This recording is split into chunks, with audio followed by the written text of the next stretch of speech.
नमस्कार, मी नवनाथ काका चव्हाण, गुरुकृपा वितरण मंडळाचा एक छोटासा कार्यकर्ता। या देवीची स्थापना आमच्या नगरातले वाल्मिकी समाजाचे जयसिंग बेनवाल यांनी ही 1989 स्थापन केली। खूप छोट्या पद्धतीने ही देवी स्थापन करण्यात आली। तेव्हा लोकवस्ती खूप छोटी होती।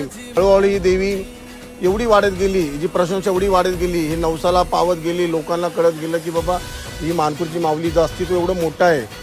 1989 ते 2024 पर्यंत आज ही देवी गुरुकृपा मित्र मंडळाची माऊली ही मानकुरची माऊली म्हणून आज पूर्ण मुंबईमध्ये प्रसिद्ध झालेला आहे।